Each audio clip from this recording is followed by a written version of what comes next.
Joining us right here on the Voice of the People 90.3 FM. This is World News at 6. My name is Esther Wachuku. First off, the top stories. Police arrest 89 suspects in Kano.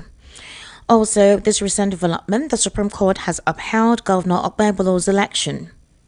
Akpabio removes Natasha Akpoti-Uduaghan as Senate Committee Chair. VP Shettima reveals Jonathan's plot to unseat him in Borno State. Presidency clarifies Tinubu not responsible for U.S. decision to restrict visa for Nigerians. Also, on stories outside the shores of Nigeria, Brazil vows to match U.S. tariffs after Trump threatens 50% levy. And we'll be giving you a comprehensive report from Abuja on the nation's capital with our senior correspondent in John. Details now.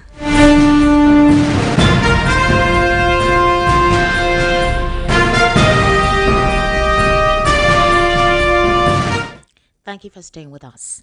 The Kano State Command has arrested 98 suspected criminals involved in 21 major cases of armed robbery, thuggery, drug dealings, theft and fraud within the last 24 days.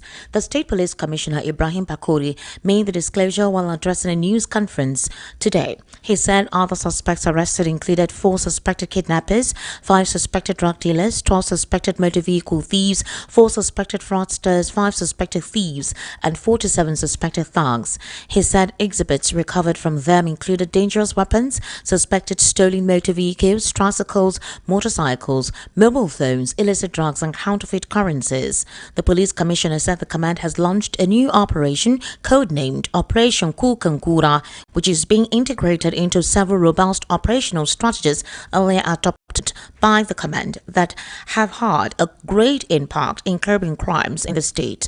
According to him, the objective of the special operation is to act as a radar to detect and proactively nip in the bud any threats of thuggery-related crimes within Kano metropolis, banditry and kidnapping along Kano borders, drug trafficking and abuse, as well as other social vices in the state.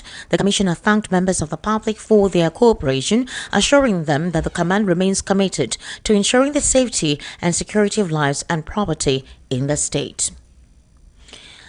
Meanwhile, in Edo State, the Supreme Court there has upheld Governor Okpebolo of Edo State as the authentic winner of the recent governorship elections conducted there. In a unanimous decision delivered today, a 5-member panel led by Justice Muhammad Garba dismissed for lacking in merit the appeal filed by the People's Democratic Party candidate Asuwereme Ighodalo. The appeal sought to nullify the outcome of the governorship election held in the state on September 21, 2024.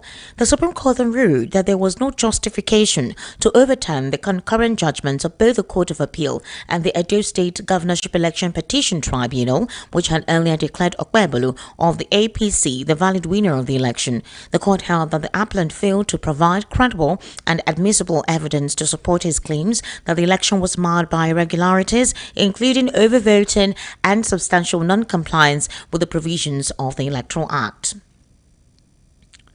Now moving on to the Senate. The president there, Senate President Godswill Akpabio, has announced the replacement of suspended Senator Natasha Akpoti as chairman of the Senate Committee on Diaspora and Non-Governmental Organizations. Akpabio during plenary today announced Senator Aniekon Bassey as the new chairman of the committee. As a result, Bassey replaces Natasha Akpoti-Uduaghan, whose leadership of the committee had been uncertain due to her suspension.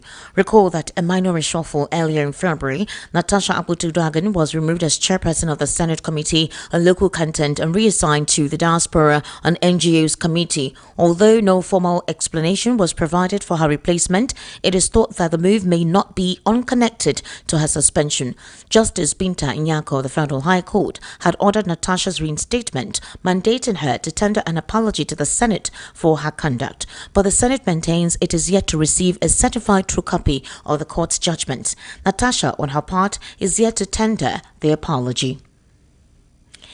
Meanwhile, Vice President Kashim Shettima has alleged that former President Goodluck Ebele Jonathan once plotted to remove him from office during his tenure as governor of Borno State. Shettima, who governed Borno from 2011 to 2019, made the revelation today in Abuja during the public presentation of OPL 245, Inside Story of the $1.3 billion Nigeria Oil Block, a book authored by former Attorney General of the Federation, Mohammed Bello Adoke. Recalling what he described as a period of intense political hostility, the Vice President said, "In the last 4 years of former President Goodluck Ebele Jonathan's administration, I was the most demonized person. I was a public enemy number one." He disclosed that Jonathan once raised the idea of removing him as governor during a federal executive meeting. Undeterred, according to him, Jonathan reportedly brought up the idea again at the Federal Executive Council meeting. Shettima revealed that it was at that point that the then Attorney General Adoke firmly opposed the move. According to Shettima, the then Speaker of the House of Representatives, Aminu Tambuwal, immediately challenged the suggestion, reminding the President that such action would be unconstitutional. He disclosed that Jonathan raised the idea of removing him as governor during a particular Federal Executive Council meeting. The Vice President credited that moment as the beginning of a lasting bond with both Adoke and Tambuwal, praising them for their courage and principled stand. He also commended Adoke for his ability to forgive those who had wronged him during his time in public service. Now, the presidency has asserted that President Bola Ahmed Tinubu was instrumental in the emergence of Muhammadu Buhari as Nigeria's president in 2015, attributing former President Goodluck Jonathan's defeat to his failure to secure crucial backing from the southwest region. VOP News understands that the special advisor to the president on information and strategy, Bayo Onanuga, made the claim today via his official X account, where he outlined Tinubu's role in delivering victory for the All Progressives Congress in 2015. According to Onanuga, any debate about Tinubu's political weight must begin with an acknowledgement of his strategic contribution to Buhari's historic win. Onanuga emphasized that Buhari had long enjoyed support in the north, consistently polling around 12 million votes in previous elections. However, it was Tinubu's ability to rally the southwest that tipped the scales in 2015. He also said that former President Jonathan was aware that the southwest would be the decider in 2015. He spent weeks campaigning there to gain support but failed. Buhari, with Tinubu's backing, won convincingly. Meanwhile, the presidency has debunked the claim that the American government's decision to restrict visas for Nigerians is due to President Bola Tinubu's decision to stop issuing 5-year multiple entry visas for U.S. citizens. According to a statement on Thursday by the presidency, President Tinubu has never stopped issuing the 5-year multiple entry visas for U.S. citizens. The statement issued by presidential spokesperson Bayo Onanuga said that upon assuming office, President Tinubu issued a service-wide directive for Nigeria to implement all bilateral agreements with other nations and adhere to the principle of reciprocity in diplomatic relations. The clarification comes amid the uproar generated by the American government's decision to limit most non-immigrant and non-diplomatic visas issued to Nigerian citizens to single entry visas with a 3-month validity period. However, some reports claim the action of the U.S. government was influenced by the decision of the Tinubu government to stop issuing 5-year multiple entry visas for U.S. citizens. Now, moving on to Abuja studios, our VOP News correspondent has a report on issues in Nigeria's capital city. Let's take a listen on the update there from Nkamiang John.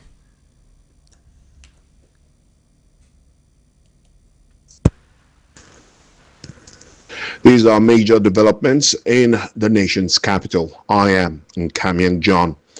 The Federal Capital Territory Administration is considering extending the current third-term academic session for public schools following the suspension of a prolonged teachers' strike. The strike, led by the FCT chapter of the Nigerian Union of Teachers, began in March towards the end of the second term and resulted in the abrupt closure of schools. At the time, teachers were demanding the implementation of new minimum wage and payment of salary arrears. The industrial action forced pupils to abandon their second-term examinations and remain at home for months. However, in a breakthrough on Tuesday night, the teachers' union announced an immediate suspension of the strike action, directing all its members to return to the classroom without delay. Despite this, the resumption comes just 2 weeks before before the scheduled end of the third term on July 25, according to the FCT Education Secretariat academic calendar. Education authorities say extending the school term is now being considered to help pupils catch up on lost time. The Inspector General of Police, IGP Kayode Egbetokun, has dragged an Abuja-based legal practitioner, Abu Arome, and 3 Ghanaian nationals before the Federal Capital Territory High Court over allegations of forgery and corporate fraud. The accused, including prominent Ghanaian businessman Sir Sam Jonah, who holds the title of Knight of the British Empire, along with Kojo Asan, Victor Kwaimo, and their company, Mobus Property Nigeria Limited, are facing a 26-count charge filed by the police. According to the court documents dated June 25, 2025, the suspects are accused of forging company documents to fraudulently take over ownership of houses for African Nigeria Limited and Joe Capital Nigeria Limited. The police, through Prosecuting Counsel Isa Garba of the Force Headquarters Legal Department, alleged that the defendants illegally inflated the company's share capital and allotted 99 million shares to themselves using falsified signatures and documents. The charge also states that the accused falsely presented themselves as Nigerian citizens to the Corporate Affairs Commission to aid in carrying out the alleged fraud. The case is expected to proceed in the coming days as legal proceedings begin. No fewer than 70 journalists in the Federal Capital Territory received specialized training on Tuesday in the use of artificial intelligence aimed at improving reportage, boosting efficiency, and combating misinformation. The one-day training session was jointly organized by Chevron Nigeria Limited, the Nigerian Union of Journalists, NUJ FCT Council. Speaking at the event in Abuja, General Manager of Policy, Government and Public Affairs at Chevron, Olushoga Oduselu, represented by Victor Anyabuk-Dike, said the initiative was part of Chevron's commitment to human capital development. He described it as the backbone of any successful organization and society. Chairman of the NUJ-FCT Council, Grace Ike, urged journalists to embrace AI tools to enhance their productivity, noting that journalists worldwide are already integrated into the technology and are integrating it in their workplace. The training focuses on practical application of AI in news gathering, fact-checking, and content production. And that ends the new developments from the nation's capital. I am Kamyang John.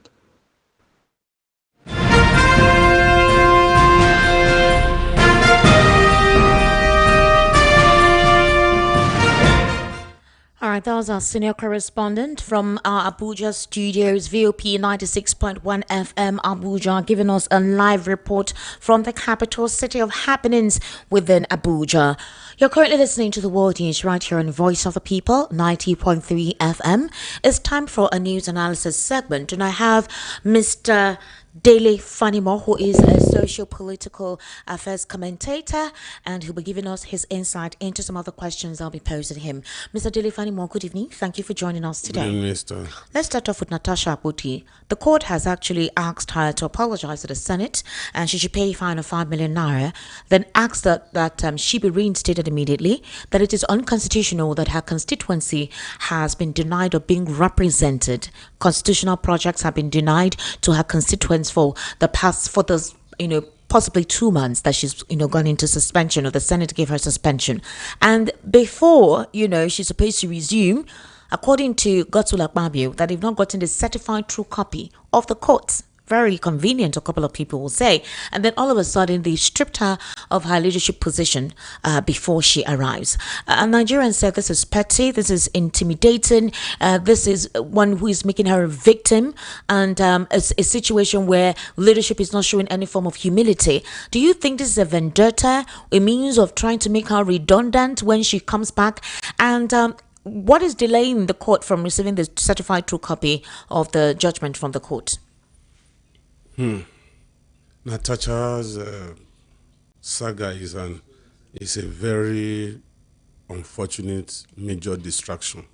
You consider it a distraction? It's a distraction, honestly.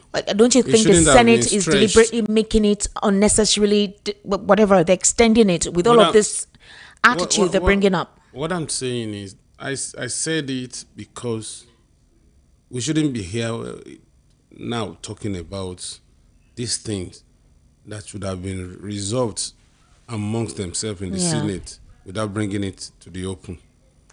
Granted that Natasha didn't act maturely on the floor of the Senate that day, knowing the rules of the Senate. Yeah.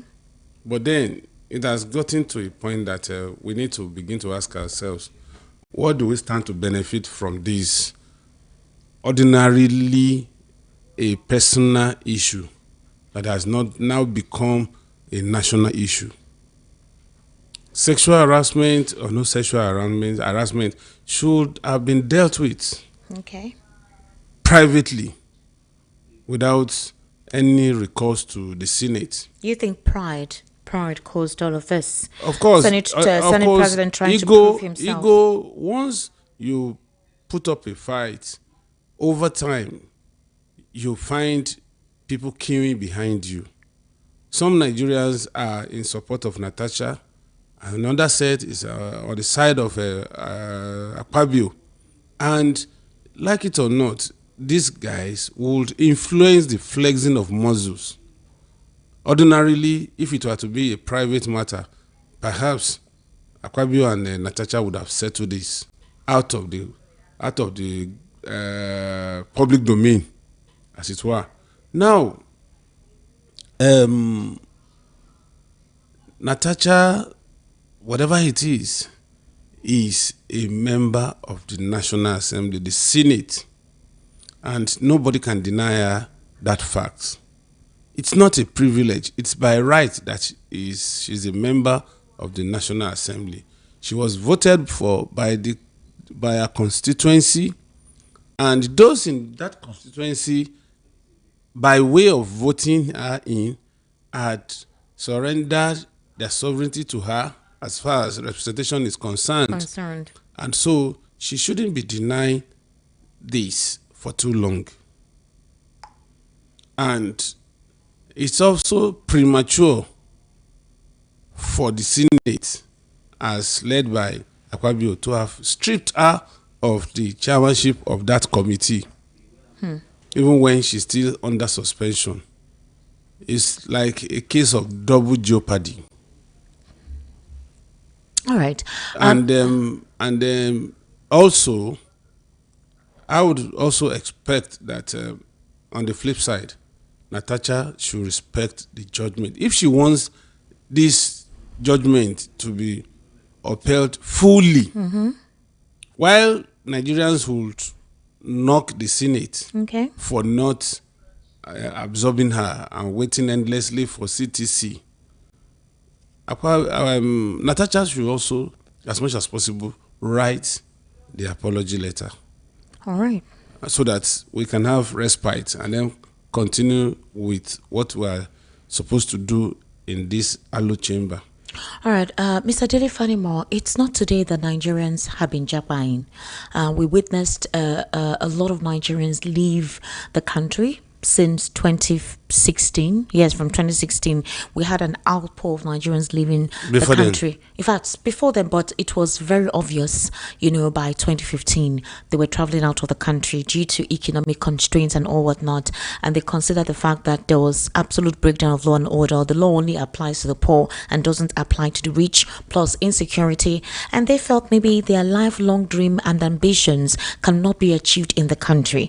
And the reason why this has been talked about is because the presidency had to come and react. There are claims that it is because of President Bola Ahmed Tinubu that Donald Trump or the United States reduced visas entry to the US for 3 months rather than the normal 5 years that they usually issue, or 2 years thereabout. And it actually went viral. They remember that the African leaders who went to visit Donald Trump, where he actually embarrassed them, being surprised that the Liberian president could actually speak good English, and asked him what educational qualification he had. Nigerians said it was a good thing that President Bola Ahmed Tinubu was not there, that was very embarrassing. But they're blaming the president for the situation whereby visas have now been reduced to just 3 months. Presidency has come out to debunk it, saying that Nigeria issued a service-wide directive, and they're also implementing all bilateral agreements with other nations, and they adhere to the principle of reciprocity in diplomatic relations. And they are coming because there was uproar which was generated by the American government's decision to limit most non-immigrant and non-diplomatic visas. The Minister of Foreign Affairs says they're looking into it, they are petitioning that. But while that is ongoing, Nigerians are not happy with that development. They blame the president. Would you say it's the president's fault when they have diplomatic agreements and they signed diplomatic agreements? What happened? Is this part of the whole, we want to reduce the number of persons who come to our country. We want to identify with our people. We've had a lot of persons that are not Americans coming here through unscrupulous means to stay beyond the limit on their visas. How would you react to this, sir? You see, Trump is always on his own. Most times he acts in breach of the office of the President of the United States of America. Okay. And Trump will not be doing it to Nigeria alone. He has done it in several places in different ways. You can imagine if somebody will wake up and say he wants to annex Canada, for that matter. I'm sure if he had said, if Nigeria was contiguous to America, he would have said, I want to annex Nigeria.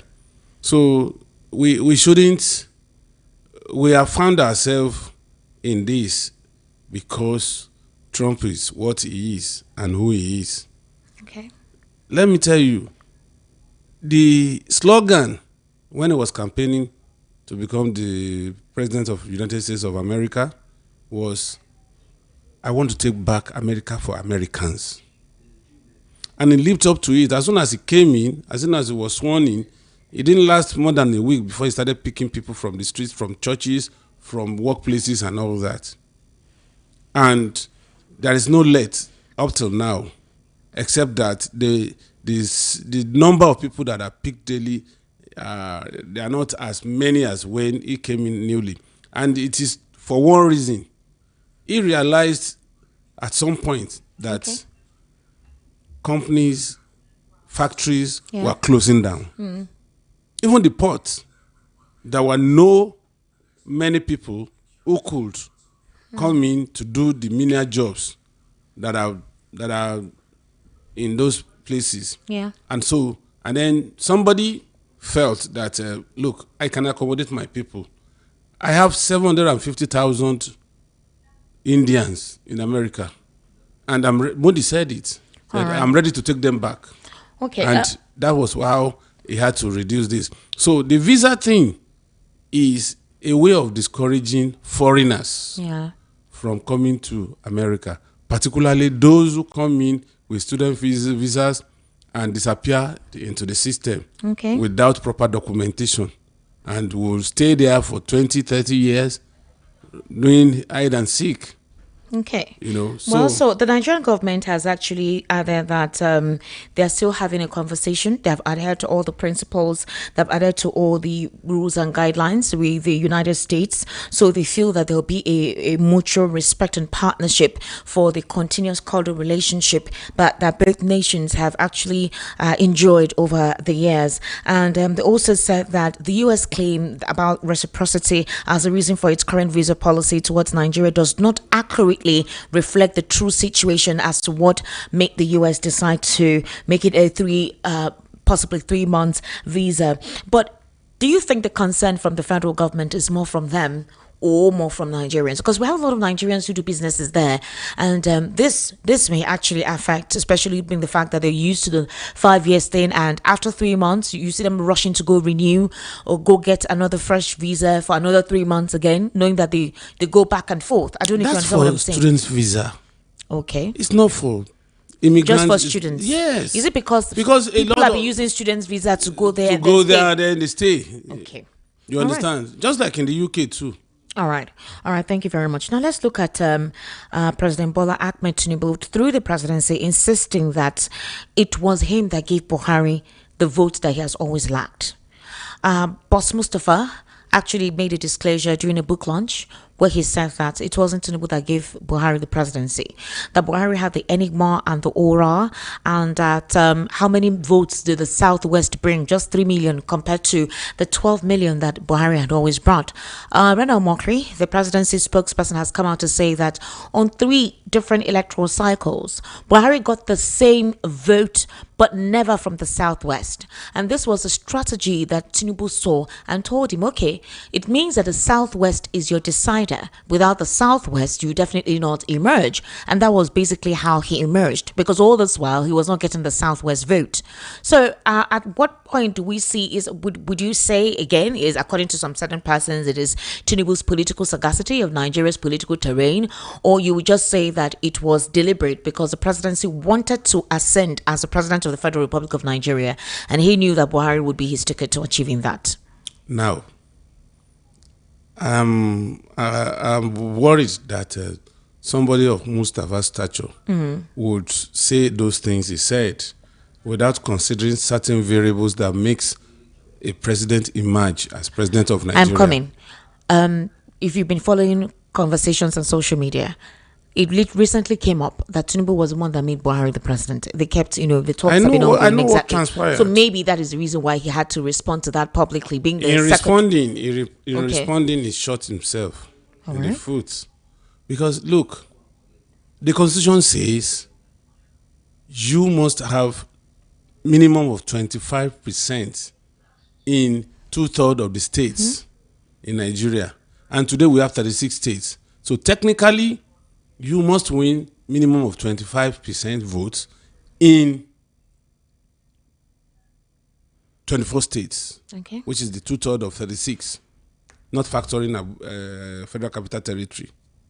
Now, the whole of the North, as it were, let's assume that it would have scored 25% or more in the node of the North. That's 19 states. So he was not going to go anywhere. Even if he wins with 100 million votes, he's not going to go anywhere. That's the dictates of the Constitution. So he needed national spread. And because he never had this national spread, that was why he contested 3 times and he couldn't win. And so somebody has to extend that hand of fellowship from the South to complement whatever he must have acquired in the North. And that person that provided this was Tinubu. Okay. Up until 2023, the enclave of PDP has always been Southeast, save for Anambra, that is for Abuja. Okay. Southeast would always win 4 states in the Southeast. And the South was usually PDP states. And in the Southwest, it's a mixed bag.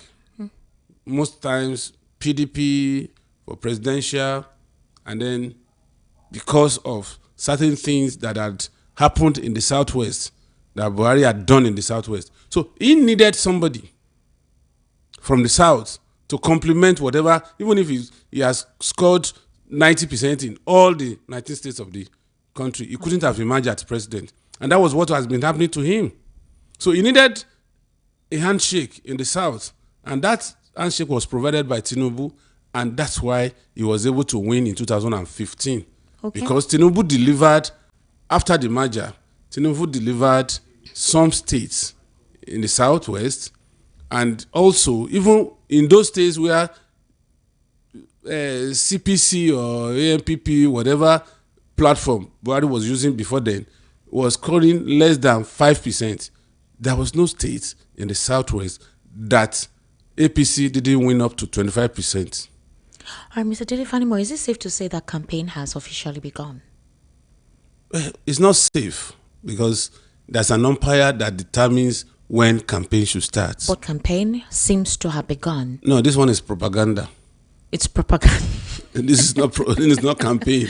This is not campaign. Spewing lies against each other. It's been terrible, Mr. Dele-Fanimo. Squaring themselves up. But It's been terrible. You see, And the again, beauty of it. I thought that because at this point in time, door-to-door conversations have begun. Machinations are already in place. Some people already feel that the elections have been written down. Some people already feel that machineries and personalities that would write the results for 2027 have already been on ground, that the elections are just protocol. Some persons feel that brigandage, thuggery, all of that is now part of what is being put together to ensure that the president wins in 2027.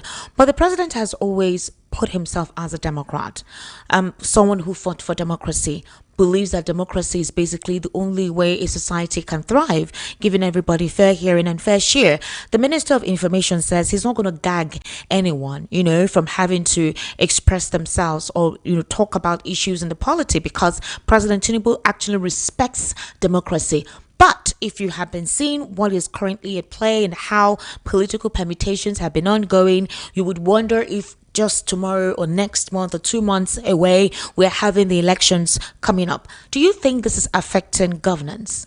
Definitely it will affect governance. Because once you stoke the ember of propaganda, you don't expect the other party to keep quiet and watch you have a field day.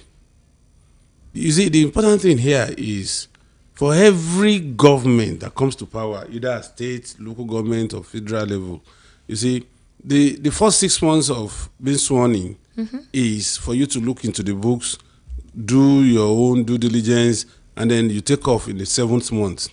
And between the 7th month and when you are 2 years in office, you should have put certain things in place. By the mid of the 3rd year, which presupposes that you would have spent 2 years and 6 months in governance, the last lap is always about politics, particularly if you are angling for second term, but or you have somebody who is your stooge that you want to place as your successor. And sometimes I regard them as placeholders. Now, unfortunately, this is a different ball game from what we've been seeing in the past. Most times we wait for, of course, politicians don't sleep the way we sleep. They plot, they do a lot of permutations and all that, but they are not things that ordinary people on the street will witness. They do it in their closet. Until right now it's no longer in the closet. That's what I'm saying. It's open. That's why I say this one bold. is different. You're seeing billboards and all of that. Okay, let's look at this. In the recent talk of coalition, again, the reason why the coalition came up, according to them, is bad governance. Nigerians are complaining that they're not feeling the effect of democracy from this administration, or literally from the APC, because it's surprising that some members of the APC who actually came together, took over power from Goodluck Ebele Jonathan. Some of them, according to what some sources have revealed, specifically Bayo Naniga, are the ones sponsoring this coalition. And the talk is that it's the CPC faction, that's the Buhari faction. Now, for Segun Shomi, he has come out to say that what audacity does the North have to think that it always has to be with them, and that on several occasions that the Northerners have been the presidents of this country, what form of development have they been able to emerge? In fact, I'm going to play it on the Evening Rush. Somebody said that Peter Obi should not even have agreed or said he wants to do just 4 years, because with how complex Nigeria's problem is, it's not something he'll be able to resolve in 4 years. He says that if it is the time of the South, why can't the South do 8 years? Why would you say you would do 4 years? And that the North has always done theirs, and that the nation has been backward under the administration. So they say that if Peter Obi cannot even do 8 years, there's no need for him to continue. He should let Tinubu continue. Others believe that Tinubu's policy implementation, that those who are making it seem difficult are his political opponents or some persons in the APC who are not patient, because they gave Buhari the patience of almost a year and before he constituted his committee, before they even put up a budget. But Nigerians feel all of this are encumbrances, excuses, that if the president had promised to kick the ground running, people at the grassroots ought to be feeling the benefits of this administration. How would you look at these two scenarios? You see, the truth about it is that at some point, I want to agree that the president was a little bit slow in taking off. And some of his policies, policies Okay. had affected the masses negatively. But he has consistently told us that he meant well and that we were going to see the gains of those policies. But that is not the end to it. Okay. One thing that is very clear about all this is the fact that, and I'll continue to say it without any equivocation, that look, the Northerners are always impatient when power is taken away from them. And that is why I said it in the morning when I was on TV, that look, Peter Obi should watch it. You think he's being used? He should do his calculations very well. But you think he's being so that used? it won't be left stranded close to election. You recall that last week I said it here that Atiku is bent on contesting, and just 1 week after that, you saw him the way he's coming on strong, and there was a video that went viral about 2 or 3 days ago where he said he is the most qualified Northerner to run for presidency in 2027, having touched every part of the country. And what that meant to me was that he had married from almost all the geopolitical zones. And he also said the Northerners want a Northerner. The North wants a Northerner. And that is the only person that is qualified to occupy that seat. And he even specifically said that the North does not want a Yoruba man or an Igbo man. That became very instructive for me. For somebody who is trying to weld together a coalition that is made up of Yoruba, Igbo, and Hausa. So technically, he's already sidelining people from the South and considering them as a passenger in that ship. Mr. Dilifanimo, do you know that in the 2023 elections, a couple of my analysts here were in support of Atiku Abubakar? And when I'm talking about my analysts, I'm not trying to say, oh, tribe, but these are Igbo men. Barrister Fred Nzako is part of the PDP, and he was one of the galvanizers for Atiku Abubakar. That is, you will always find that in any. No, what I'm even trying to say is that at the heat of the moment in 2023, when you would have felt, oh, okay, I would have gone for Peter Obi because Barrister is from Anambra State, Peter Obi too is from Anambra State, but Barrister galvanized support for Atiku Abubakar, and I asked him why. I mean, why a Northerner? Nothing personal, I just asked because a lot of persons were voting based on their ethnic group. And he said that there was only one thing that stood out for him for Atiku, that Atiku promised restructuring. That is what a lot of Nigerians have been talking about, restructuring. Power is so centered at the federal level that restructuring was what Atiku promised, and that was what they were galvanizing for. Now, be that as it may, I don't know if you saw a recent video of Peter Obi in Kano, and we saw them actually hailing him. In as much as he's part of the coalition, I think he has at the back of his mind that at some point he may have to go solo. So he's been doing his own solo thing. Not with the Labour Party per se, because he says it's a part of the Labour Party, but as an individual, he's trying to establish presence and recognition in the northern part. But there is a question mark, and the question mark is this. Some persons are saying if it is going to be about ethnicity, the Southwest will want to vote for President Bola Ahmed Tinubu. The Southeast will want to vote for Peter Obi. The North will want to go for Atiku if his heart is in the race. And then the South seems to be benefiting from the government of the day, so they'll go along with the Southwest. But in all of this mix and conjectures, isn't it about giving governance, appropriate governance to the people? The personalities whose hearts are in this race, are they the persons that Nigerians think will lead them to El Dorado? You see, my worry is that there's this thing that happens to us when it's time for elections. We just go to our different enclaves and hold on to primordial sentiments without doing proper evaluation of the candidates that are putting themselves up for election. Perhaps Peter Obi is trying to right all the wrongs in the last election because he was not too strong in the north. He was not reaching out to the northern part of the country. He did, but it's I like said it he was was not too reaching. late. It was not. It was even at the time he went to Labour Party. How many months to the election?